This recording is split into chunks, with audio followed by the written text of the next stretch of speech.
2020 has been a tumultuous year. Prophecy has been unfolding before our very eyes. I cannot recall in my life a situation where all the parameters flowed together in such a fashion that it seemed as if the world was following a biblical script.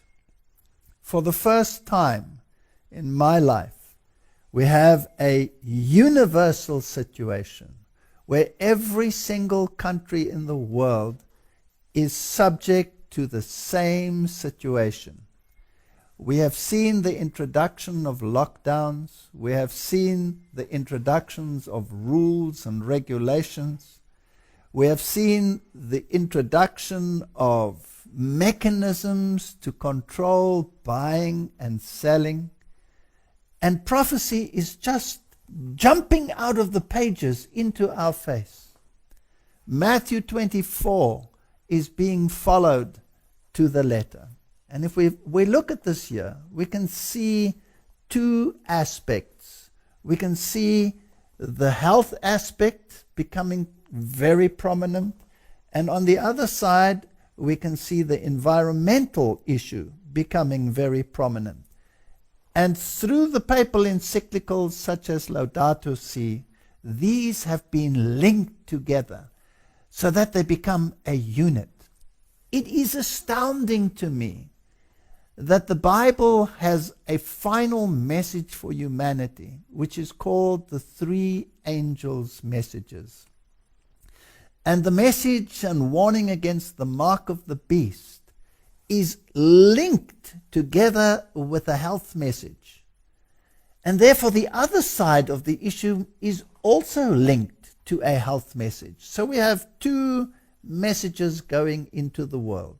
The one garnering the kings of the world and all the followers, and the other one calling God's people to come out of Babylon. And as we follow the prophetic timeline, we can see how it is falling into place. There are not only political issues, but economic issues which must be considered, and then the religious aspects must be considered.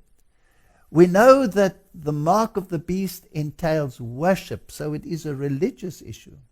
We know from Revelation chapter 18 that it is economic issues, because the economic powers of the world will lament the fall of Babylon. And we know that the kings of the world will give their power unto the beast.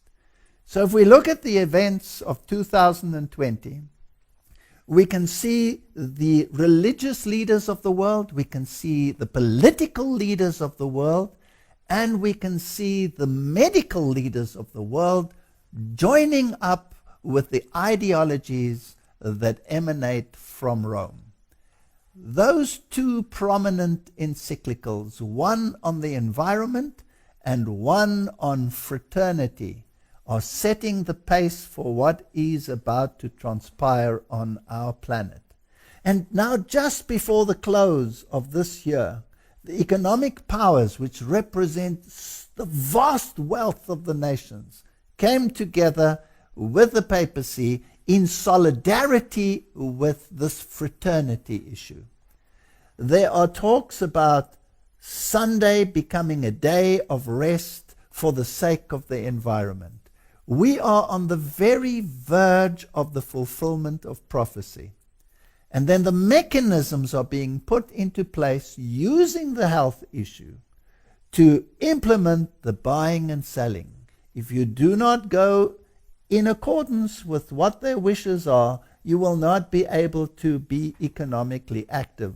Those issues have been put into place, and the World Economic Forum is very, very upfront as to what that agenda entails. As we approach the end of this year, and we look forward to what is coming, we can see the coming of our Lord Jesus Christ written in the pages of history and in the Bible. The calamities of this world are God's opportunities. And if I look back at this year, and I consider all the events that have taken place, and that out of this tumult, a new series arose, which was called What's Up, Prof? And through this medium, we were able to follow the events and try to put them into the prophetic perspective. And God was so good. He enabled this message to go to the entire world. We are so grateful. And it is our desire to continue with this message until the Lord comes. And I pray that that day will be soon. So as we enter into the new year, with the new events on the horizon that have already been to a large extent predicted by the World Economic Forum and other powers, let us keep our ears to the ground, let us watch for the signs, and together let us be prepared for the coming of the Lord.